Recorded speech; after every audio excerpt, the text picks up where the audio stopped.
नमस्कार दोस्तों, स्वागत है आप सभी का YFM सिक्योरिटी में। दोस्तों बहुत इंपॉर्टेंट वीडियो ये आप सभी के लिए। क्या आपको पता है कि ऐसे कई वेबसाइट है जिसमें पब्लिकली सिक्योरिटी कैमरे को वॉच किया जा सकता है, और ऐसा भी हो सकता है कि आपका सिक्योरिटी कैमरा जो आपके घर पर लगा हो, आपके ऑफिस में लगा हो या आपके आसपास लगा हो सकता है कि उसे भी पब्लिकली कोई वॉच कर रहा हो। ऐसे कई वेबसाइट है, insecam.org है, opentopia.com है, ऐसे कई वेबसाइट है। तो इन सभी वेबसाइट में पब्लिकली वो वॉच करते हैं।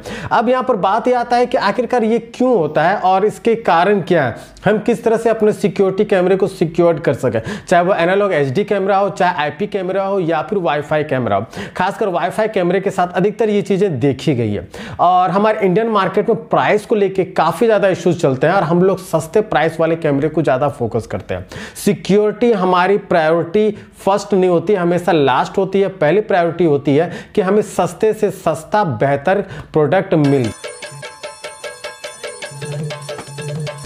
बाद में देखेंगे सिक्योरिटी का, जबकि वो सिक्योरिटी पर्पस से ही वो खरीदा गया है, सिक्योरिटी पॉइंट ऑफ व्यू से ही उसे खरीदा गया है। तो यहाँ पर आपके लिए बहुत इंपॉर्टेंट टॉपिक मैं इसको शेयर करने वाला हूं, बहुत इंपॉर्टेंट पॉइंट मैं आपको बताने वाला हूं जिसको आप जरूर ध्यान देंगे, नहीं तो हो सकता है कि आपका सिक्योरिटी कैमरा भी हैक कर लिया गया हो।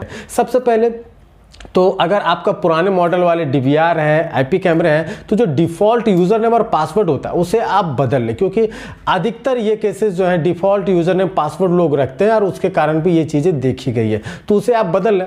और कुछ यही कारण है कि कंपनी जो है थक गई, परेशान हो गई इन सभी चीजों से, और लास्ट में उन्होंने पासवर्ड को ब्लैंक रखना शुरू कर दिया। ब्लैंक रखने से आपको खुद से पासवर्ड क्रिएट करने होते हैं, और वो भी अल्फा न्यूमेरिक पासवर्ड क्रिएट करने होते हैं, जिसके कारण आपकी सिक्योरिटी बनी हुई है। इसके बाद आता है कि जिस ब्रांड के आप कैमरे को परचेज कर रहे हैं वो ब्रांड कितना रेपुटेटेड है। खासकर ये चीजें वाईफाई कैमरा ऑनलाइन में जो भी आप परचेज करते हो उसमें काफी ज्यादा देखी गई है। कुछ ऐसे ब्रांड हैं जो कि नॉन ब्रांडेड है, HPN264 लिखा होता है। ऐसे कई ऐसे चाइनीज ब्रांड के कैमरे हैं जिसमें कि इश्यूज आते हैं। तो आपको हमेशा रेपुटेड ब्रांड के सिक्योरिटी कैमरे परचेज करनी चाहिए, जिसका टेक्निकल सपोर्ट है, जिसकी सिक्योरिटी बहुत मजबूत है, और आप जिसके बारे में काफी वीडियोज आपको यूट्यूब में मिले, इंटरनेट पे काफी इंफॉर्मेशन मिले, वो सभी ब्रांड के कैमरे आप ले सकते हैं। बट नॉन ब्रांडेड कैमरे को, दिल्ली मेड कैमरे को, इन सभी DVR को अवॉइड करें, वो आपके लिए काफ़ी बेहतर होगा। इसके साथ साथ जो बहुत इंपॉर्टेंट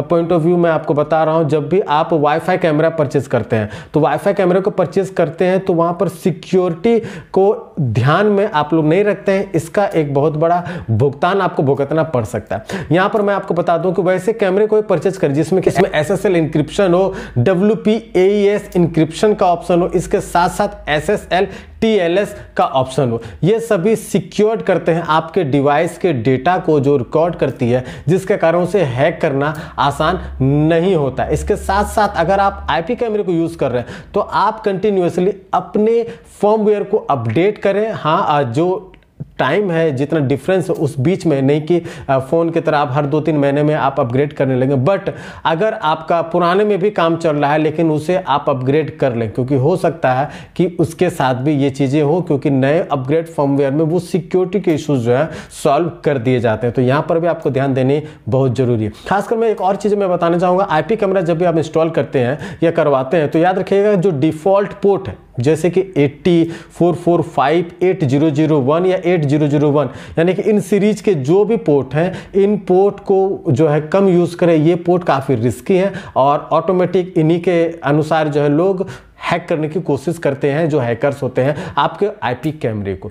यहाँ पर आप मैनुअली पोर्ट को चेंज कर सकते हैं। मेरे हिसाब से मैं अगर आप बताऊं, जैसे 80 है तो 80 की जगह 9100, इस तरह के पोर्ट को आप यूज कर सकते हैं। अगर आप मैनुअली पोर्ट को डालते हैं तो उनके लिए हैक करना बहुत ही मुश्किल हो जाता है। एक और चीज जो मैंने प्रैक्टिकली नोट की है, और ये चीज सत्य बिल्कुल सही है, कि खासकर मैं नाम में बता देता हूं आपको, CP+ डेवॉग में बात करूं तो आपको पता है कि वहाँ पर कोई भी वेरिफिकेशन कोड जैसी चीज़ें नहीं आती, इंक्रिप्शन नहीं होता कुछ भी।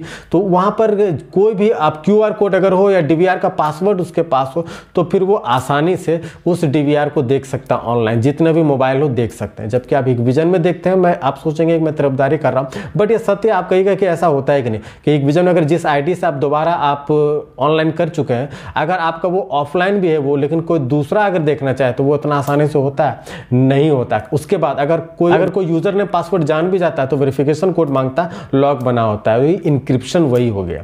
तो ये सारी चीज़ें हैं जो कि आपको देखने को नहीं मिलती। और मैं हमेशा मैं कहता हूँ कि मैंने एक वीडियो भी बनाया था कि अगर आप CV+ में या डवा में आप कोशिश करेंगे पासवर्ड रीसेट करने के अपने ऐप्स अगर आप मोबाइल पे देख रहे हैं ऑनलाइन, तो वो भी आसानी से हो जाता है, बस QR कोड होनी चाहिए आपके उस डिवाइस का। तो ये सारी चीज़ें होती है, इसलिए ये बहुत आसान हो जाता है। इसलिए आपको मैं हमेशा कहता हूँ कि सिक्योरिटी बहुत इंपॉर्टेंट है। हालांकि अब डवा और CV+ भी काफ़ी सिक्योर्ड सिस्टम प्रोवाइड कर रहे हैं, तो अब वहाँ भी कोई इश्यूज देखने को नहीं मिल रहे हैं। तो ये सारी चीज़ों पर जरूर गौर फरमाएं, क्योंकि इस कारण से आपका कैमरा हैक होने का डर बना रहता है। इसके साथ साथ जब कोई इंस्टॉलर आपके यहाँ CCTV कैमरा इंस्टॉल करने के लिए आता है, तो उनके जाने के बाद और अगर आप इंस्टॉल करते हैं तो आपके लिए भी बहुत इंपॉर्टेंट है, क्योंकि आप भी रिस्क पर रहते हो। आप उनको कह दें कि आप पासवर्ड चेंज कर लीजिए मेरे जाने के बाद। और हाँ, अपने ID से किसी के DVR को ऑनलाइन नहीं करें, किसी के NVR IP कैमरे वाईफाई कैमरे को ऑनलाइन करके मत दिखाएं। उनके ID से उन्हीं से बनवाए, पासवर्ड उन्हीं के पास रहने दें। ये आपके लिए भी बहुत इंपॉर्टेंट है और उनके लिए भी, क्योंकि सिक्योरिटी मस्ट इंपॉर्टेंट है इन सभी चीज़ों के लिए। क्योंकि आज जो चीज़ें हो रही है वो बिल्कुल सही नहीं है और इससे बहुत ही अलग अलग तरह की चीज़ें फैल रही हैं। तो इससे आपको बचना है। इन तरीकों का अगर आप यूज़ करेंगे तो इससे आपका सिक्योरिटी कैमरा हैक होने से बच सकता है और आप सेफ रहेंगे। उम्मीद करते हैं वीडियो आपको काफ़ी पसंद आया होगा। चैनल को सब्सक्राइब जरूर कर दीजिएगा, वीडियो को लाइक जरूर कर दीजिएगा दोस्तों। धन्यवाद।